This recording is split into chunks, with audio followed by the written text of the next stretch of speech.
Hey, good morning, Braden. I am so pleased to have Braden Kelley with us on FutureForward this morning. An incredible background, and Braden and I, we are in some circles together, and you do so many things that are just, I would say, innovative and inspiring that I'm really looking forward to having this conversation. But let me share a little bit of background with our audience. And for those that don't know me, I'm Teresa Spangler, CEO of Plaza Bridge Group, and this is Future Forward with Braden Kelley today. Who, Braden, you're a veteran, which I love to bring up first, and thank you for your as part of the U.S. Navy.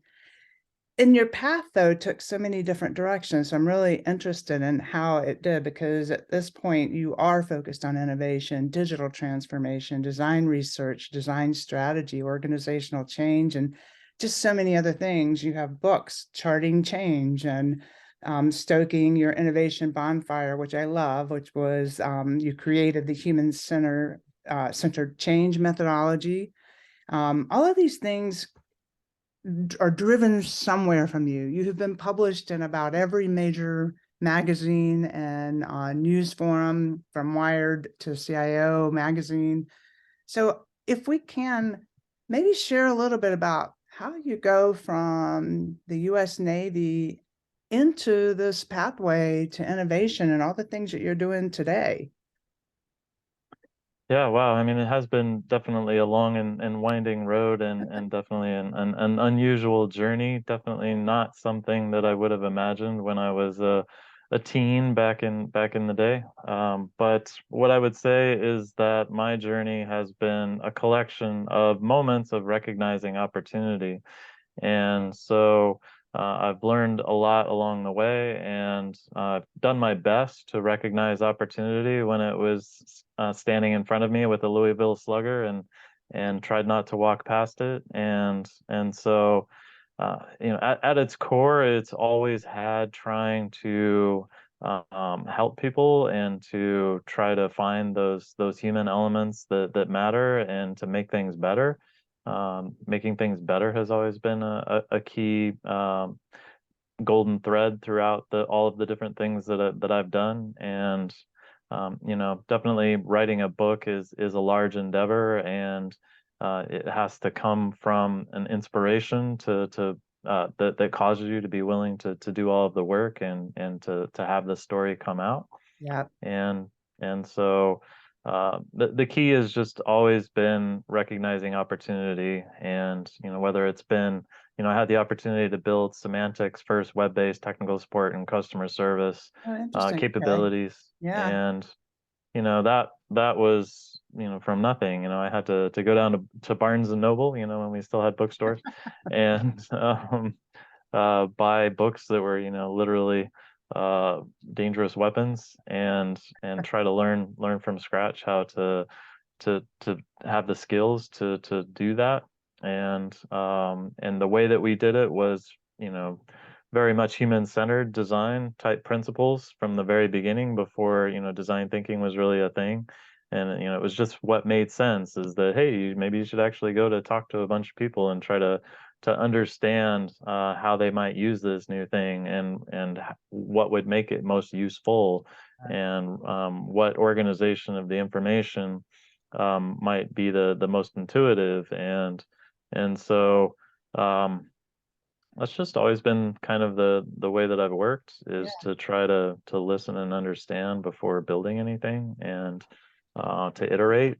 Which is a Um, great lesson just by itself, because I still think a lot of companies are still struggling with that point. Sometimes we build before we talk or understand.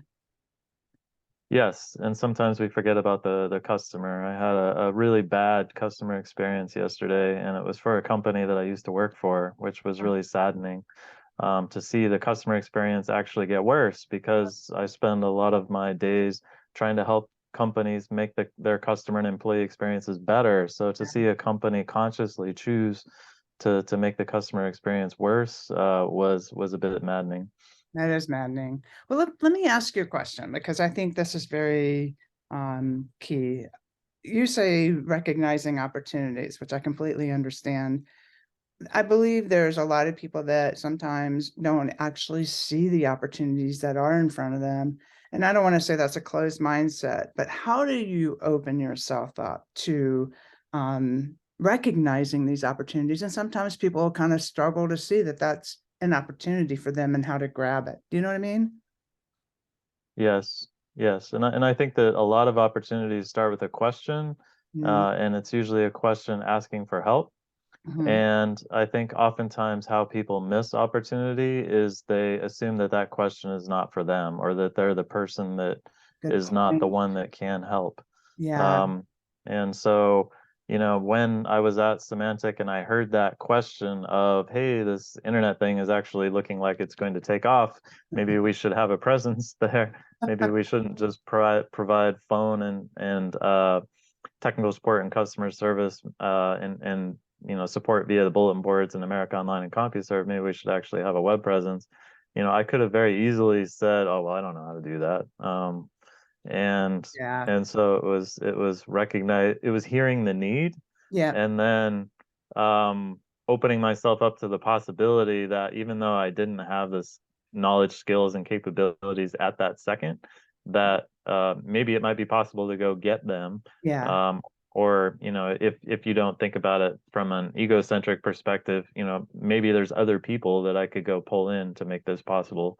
Or maybe I know someone, and then maybe I come along for the ride, or maybe I learn alongside someone that might have more skills. Right. Um, and maybe I partner up with someone to realize the opportunity. But the first thing is to hear the question, to hear the call for help. Yeah, and I hear that. I think the second thing is to not limit yourself, because I think you're right. I see a lot of people put barriers up, say, oh, I don't know anything about that, or I don't know that I could do that better than somebody else, as opposed to stepping into it, step into it and go figure it out and raise your hand. And you did mention something to the point of, and maybe you wanted to do this, but did you see the opportunity as a stepping stone to something else? Maybe it wasn't glamorous or something you thought was great, but you figured out you could do it and it might lead to something else. Or did you see a bigger opportunity immediately? I didn't see in this case it as a stepping stone to something else. I just thought it sounded like an interesting challenge. Yeah. And it sounded like something that the company needed. And it sounded like and I could see that the future was evolving towards, every company was going to need not just to be on the internet, but to interact with customers on the internet. Yeah. And so, it seemed like a fun challenge. So what, in your experience, let's go to today and working, because I know you work with so many different people of every probably generation. What do you see today that's relevant to that, grabbing a hold of opportunities? Because sometimes I talk to, especially some young professionals who don't feel like they had that opportunity. So, what do you see, and how do you maybe offer advice to professionals that are out there that want to do more, or want to do something meaningful, or feel like the opportunity's there, but I don't. Why would I step into it? I don't think they care. Yeah, I mean it definitely can be a challenge to if you are a person that wants to make things better, to grab on and be able to make it happen. Mhm. Sometimes in organizations, sometimes it feels like there's a lot of resistance to change, and there's barriers standing in your way to make a difference. And what I would say is that you have to not be afraid to make a difference in small ways and grow from there. Yeah, good Um, point. one of my friends and colleagues, that's a guest expert in charting change, was working at a technology company, and just and was interested in innovation and wanted to help make innovation happen in the organization. And instead of waiting for permission or waiting to create a formal program, he just started to organize people and get them together to share Excellent. YouTube videos and Yeah, have conversations and to exchange information. And so it started from this, lunchtime sharing great idea. initiative Yeah, that just I want to talk to other people about doing cool things. Yeah. And it grew from there, and then it actually, became more of a formalized program later on with financial support from the executives. But it started from just, hey, I want to do, cool stuff. I won't say Yeah. the other word. Uh, And who doesn't want to do cool stuff? yeah. So what inspires you? What's the biggest, where do you get your inspiration from today? Well, I think my main driving inspiration is to make innovation insights accessible for the greater good, and that's kind of what drove the genesis for the creation of Innovation Excellence. That's what drives the human-centered change and innovation blog today, Yeah. and it's really at its core is this thought that by working together, by sharing information, by sharing insights about how we can innovate better, Yeah. then we can not only waste fewer natural resources, but more importantly, we can waste fewer human resources in the pursuit of the activities that our organizations are trying to achieve. Right. And we'll share some links with that. I know, and I appreciate being a contributor to your blog. How many contributors do you have that write for human centered? Yeah, it's almost 100 Wow, now. awesome. Um, So around the world, right? yeah. Yeah. So you're getting this thought leadership on innovation and strategies and future planning from over 100 people, which is very cool. So we'll share that link. So talk to me a little bit about, um, yeah, as a young person, who was your mentor? How did you like drive to make these different steps in your life? Who was that person that inspired you the most? Oh wow, that's a tough question because growing up I don't feel like I had a lot of great mentors, and Yeah. so what I found myself doing is sort of having that question in the back of my mind, what can I learn from this person? Mhm. And so while I didn't have like a strong central, figure mentor type person, I was just constantly had my eyes open to what I might be able to learn from a number of different people. And Yeah. so, and then also trying to recognize what makes somebody good at what they do, Yeah. and trying to look at what I could try to incorporate into my patterns of behavior. Yeah. And so that's kind of how I uh, pursued it. Yeah. Okay. Can you talk a little bit about, I love to share how people get through barriers or challenges. Can you talk about a really maybe significant challenge or barrier you felt like you had somewhere in your career or life?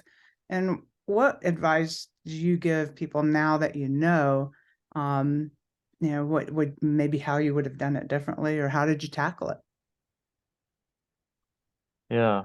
Well, I mean, you start off by talking about how I was a veteran at the top of the show, and I think that we can link it back to that I because, bet.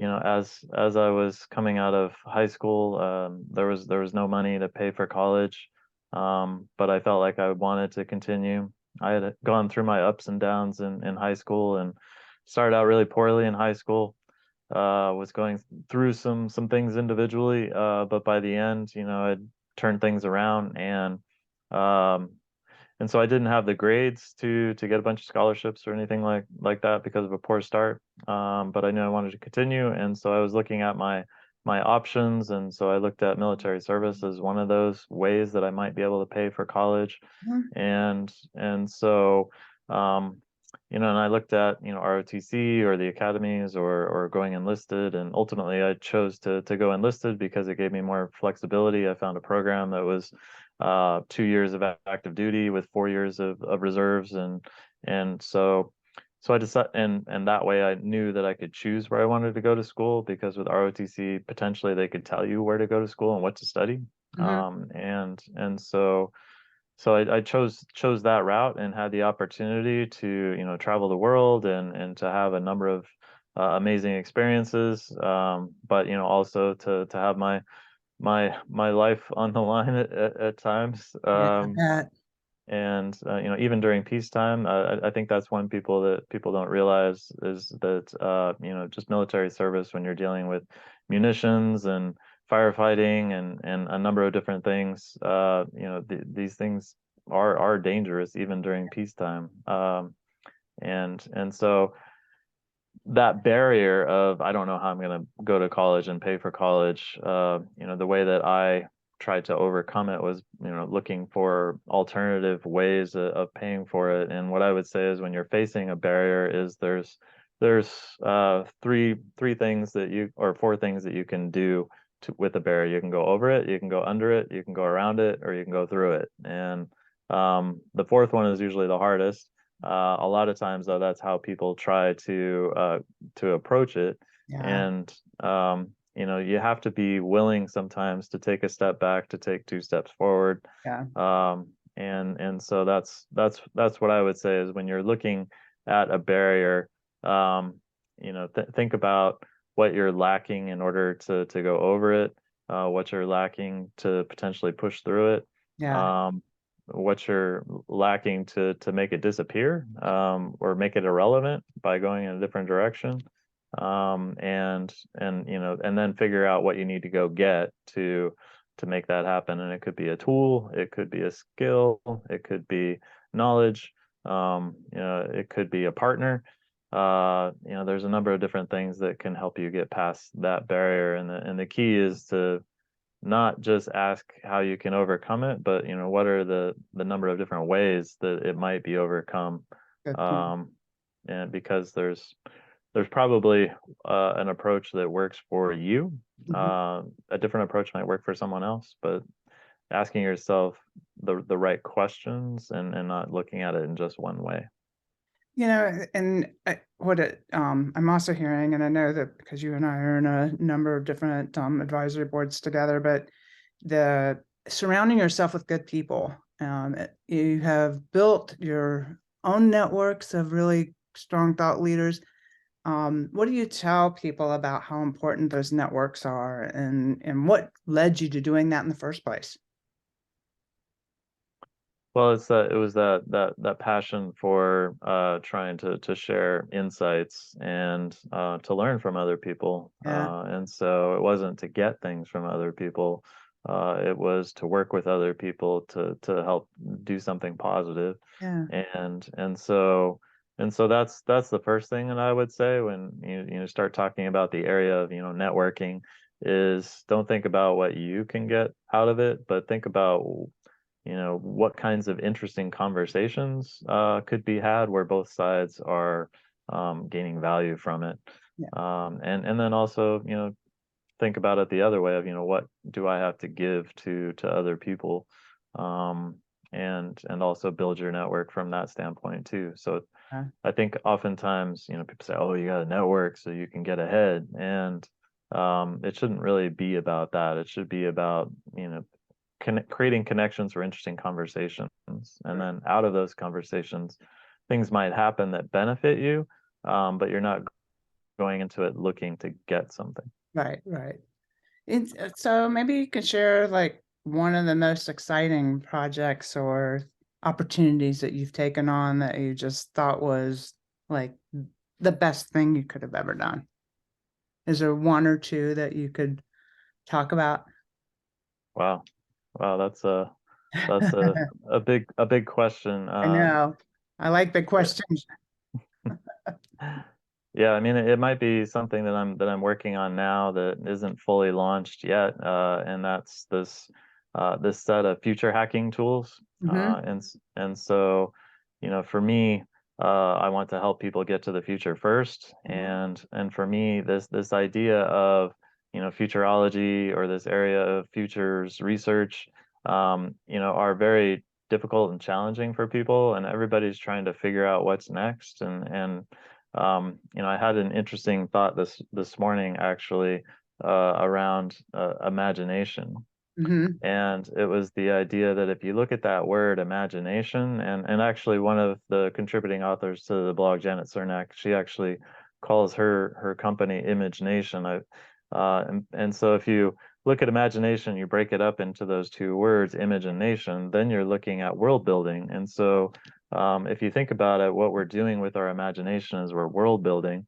And so when you look at, artificial intelligence, that's just, a much simpler approach to the ability to actually build a world. So we can build a world in our mind.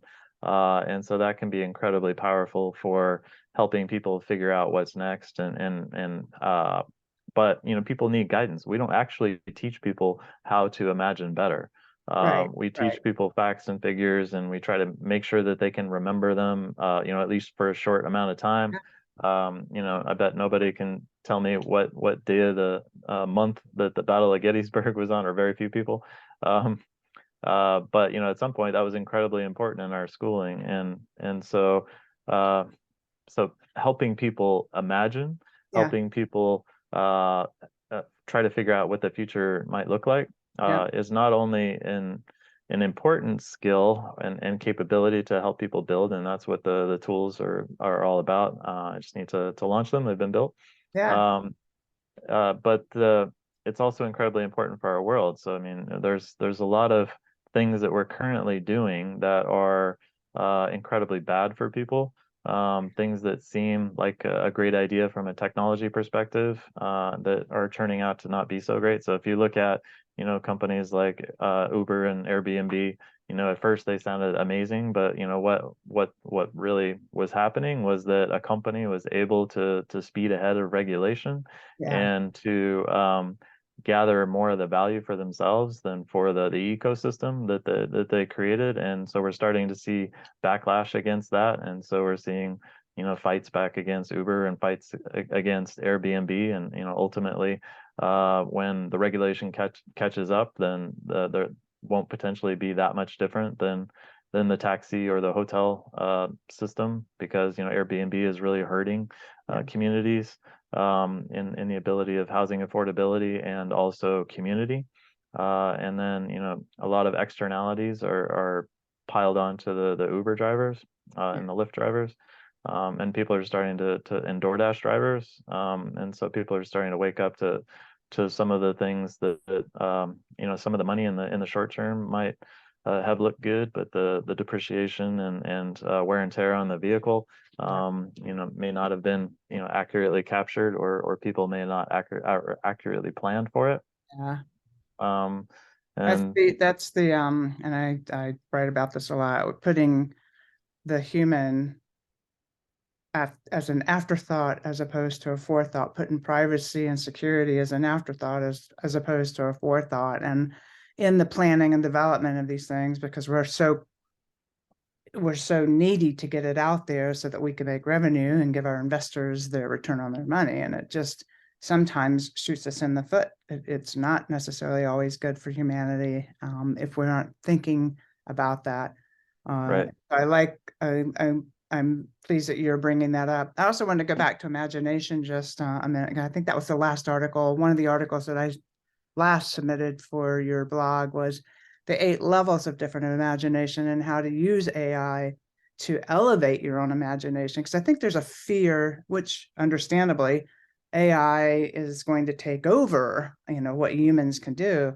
But I think if you're a growth-minded individual and you intently focus on imagination and growth and futures, that you can leverage these tools to help you think beyond your own capacity, maybe even before you started using these tools. So it makes you more creative potentially. What's your thoughts on that? yeah, I mean, my thoughts are that we're not really looking at artificial intelligence right now. We're looking at collective intelligence right Yeah. now. And so if you look at what ChatGPT and these other types of tools are doing, is they're combing the web for information, and they're cobbling it together with text prediction algorithms Mm, to try to guess what the next word should be based on the prompt that was put yeah. forth to the engine. Yeah. And so, really it's almost like groupthink. Um, Yeah. And that's a so very if good point. That's kind of dangerous. yeah, so if everybody starts using ChatGPT and other engines like this to create content, then you're just creating content from content, and there won't be any new original thought. The better thing, like you said, is to try to use it to inspire you by bringing to you ultimately what are thoughts of other people, not of a machine, Right. but thoughts of other people that the machine has found and cobbled together. And so to use those other people that the machine has brought to you as inspiration for the creation of new thoughts. Right. And you allude to this, that it's groupthink and it's, it's pulling from all the different sources of material up to, I guess, 2021 books and all the different news sources, which is kind of already outdated. What do you see the next iteration being, and how worried or not worried? How do we leverage this when it starts to think on its own? Um, yeah, I mean, I don't know how far we are from it being able to think on its own, because I think it's doing a lot of recombination is I the way agree. that I see it. And that's the same whether you're talking about visuals or whether you're talking about text. Yeah. So uh, because and I don't know if it's going to get there, how long it's going to get there, for it to get there. Because if you think about how humans do it, we're able to tap into something that we don't fully understand yet. Whether you want to look at it as collective consciousness, whether you want to think about it as the Akashic record, whether you want to, how you want to think about it, we're able to connect and communicate without speaking in ways that we don't understand yet. Right. Um, and I don't know how a machine would be able to replicate that. Um, and we're not even sure exactly how this creativity thing works Yeah. fully. Yeah. Uh, and ultimately the humans have to teach the machine. Yeah. So at least until we can teach it well enough to teach itself, and if we can't teach it things that we don't understand, Yeah. and so I don't know. I think we're still a ways away. I agree. And what do you tell people that have the fears around AI and what's going on? And I think a lot of that being driven by media, because we're just bringing out all the fears. And there are a lot of really great things that are happening in terms of medical and drug discovery. But how do you help alleviate fear around technology, which has kind of always been the history of technology? Every time we get to something new, there's always a scary part of it. Yeah, I mean, I think it's as you do your world building, as you do your forward thinking, as you do your foresight, it's considering what might go wrong and trying to spend some of your energy in thinking about how you mitigate the potential downsides. And so, as a country, we don't want to restrict innovation. We don't want to restrict invention, but at the same time, we don't want to have externalities Yeah. hurting people, and so we need to try and find ways for our regulations to be as fast as our invention. And And think we can do that in this country and still keep up with what other countries might be doing? I mean, is there it feels like a race. yeah, I mean there are elements of that, and that's why the AI pause that a lot of the leading technologists have asked for probably won't happen, is Yeah, because the because U.S. other is afraid countries of aren't China, gonna. China's afraid of the U.S. And so there may always be a country that's willing to take on those externalities, or just to minimize them, or ignore that they may be as Or use them important. for, ill purposes potentially. Yeah, so some things may be tried out, even if they're a bad idea. And I don't know how we prevent that, but Yeah, as each individual country can try to think about how do we yeah, make it so that we can help the regulations keep up with the pace of technology, so that the humans aren't hurt yeah. by the business model. What's your outlook with all the things going on in the world? And this is something I talk to, especially young people, who really haven't gone through a lot of the things that maybe even we or our parents went through and we were aware of. But what do you tell people with all the events going on in the world and it looks messy and ugly? How do you keep focus on putting that one foot in front of the other, and you've got to, keep moving? Yeah, I mean, I think the way that I try to think about it is you start with yourself, then you start with your immediate family, then you start with your extended family, then you start with your city and your state. You start from the core outwards, Yeah. and you try to think about how you can make your individual life better. Yeah. You think about how you can make the lives better of those around you, and then work outwards rather than trying to fix the world all at once. Is there anything that you see that is totally inspiring you, like for the future, when as futurists? I mean, what really gets your juices flowing? Um, well, I think that we're making incredible progress in clean energy. I think that as we get better not only at energy creation but also energy storage, Mhm. then that opens up great opportunities. And we're really going to need those opportunities because our electrical grids are, underinvested in. They're not hardened against solar events. They're not, even capable of keeping up with big spikes. But yet we're trying to, rush full forward with full force forward, trying to put more stress on the electrical grid by electrification of the fleet, which I think is a mistake to try to electrify our entire vehicle fleet. I think that Yeah, there's places where it makes sense, yeah, but because of our grid challenges, it's it very seems interesting. it Yeah, seems like one area where we're rushing ahead without thinking everything through. yeah, And so that concerns me. But if we get better at clean energy generation, and if we don't need the grid as much, because people can generate all the electricity that they need at their house, yeah, and don't need to pull from the grid, or if they're uh, maybe they're just pushing to the grid, then then maybe it's not such a bad thing, because if you're generating all your own power needs at your house for your electric car, then it's not a problem. It's when you start throwing a bunch of electric cars on the grid, and you don't have enough power to provide for all that during a spike, then that's where some of the challenges come in. So yeah, I mean, I think that that's one area. It feels like we're making a lot of progress in that area, and then that helps with some of the things that we're facing with climate change. And then it also feels like, at least in some parts of the world, population is running backwards, which is helpful. And then in other areas, the population growth is slowing down, and so yeah. that helps to place a little bit less of a burden on the planet as well. So, Well, these are some areas.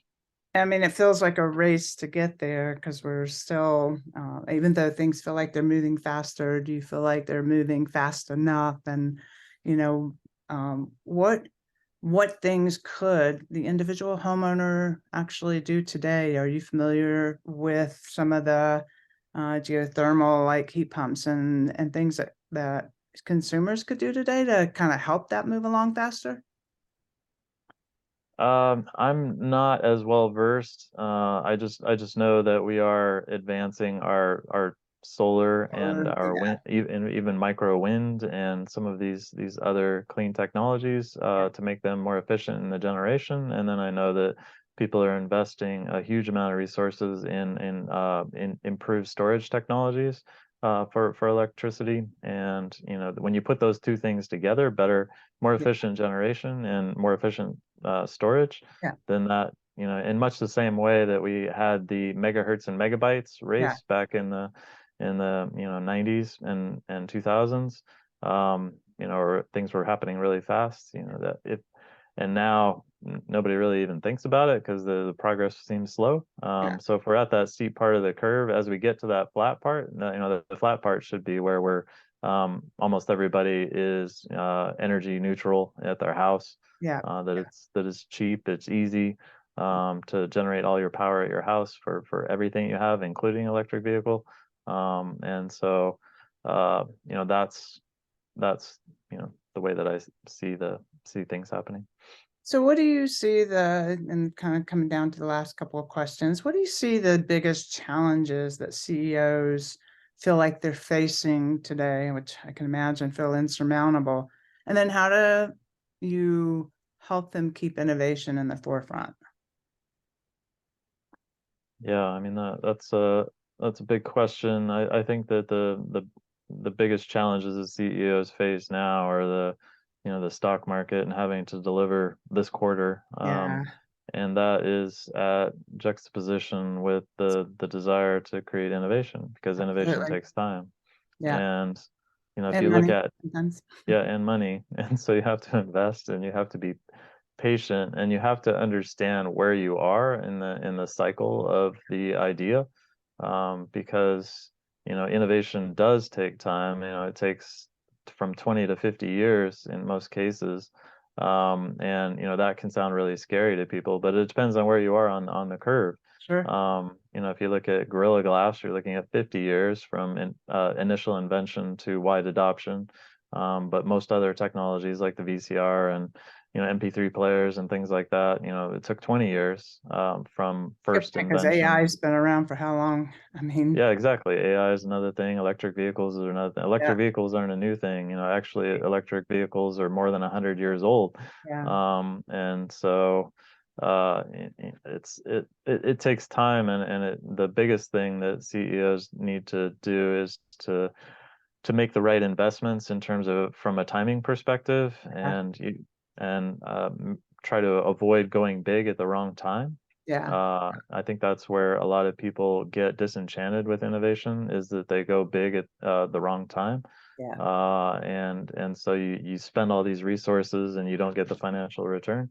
yeah, And so it's understanding how to experiment, it's understanding how to learn fast, and to recognize that point where you need to up your investment level, where you're going from research to commercialization.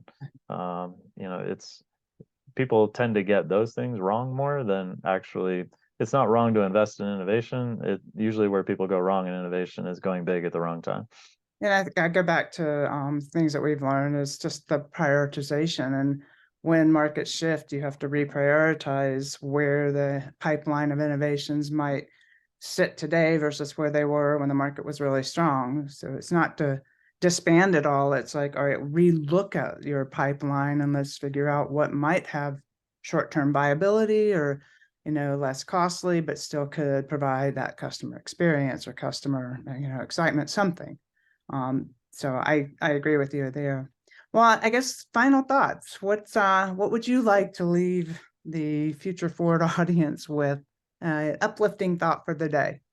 Well, I think the main thing that I would like to leave the audience with is that it's not too late for the planet. It's not too late for ourselves. Okay. The biggest area, if we all just focused on trying to reduce waste, Yeah, then there's if you can look in almost any area. If you look at the amount of food that gets thrown away from grocery stores or restaurants, if you look at a number of different areas, it's not that are inefficient at producing things. It's almost that we're inefficient at using things, and sometimes we do it to ourselves. So things like the fast fashion movement, where people buy something and wear it once or twice and throw it away. That's us doing that to ourselves. That's us wasting our own resources. And so we can choose to do better. yeah, We can choose to try and make a better use of the resources that are available to us, and we can try and choose to make better use of the people that are in our organizations, and of our own talent, skills, knowledge, and abilities. And so that's what I would say is we don't have to invent our way out of this necessarily. We yeah, can also try to reduce the waste out of this yeah. as well. I just read this morning, just to that point, Coca-Cola and this is an innovation. They are, I guess, and have started to master using textiles, waste plastics, recycling these to create a better bottle, a food grade bottle. And so it's not going to landfills. And I thought that was pretty interesting. So kudos to Coke for starting to try to figure out how do we use this waste. It is out there. It's got some value to it. So, Yeah. well, thank you for joining us. Very engaging conversation, and I appreciate your time because I know you're busy. Oh, it's great talking to you, Teresa, Yeah, and we'll I share enjoyed it. links with everyone, and so I'll follow up with you. And thank you. We'll say goodbye to everyone now. Thanks, Braden. Thank you.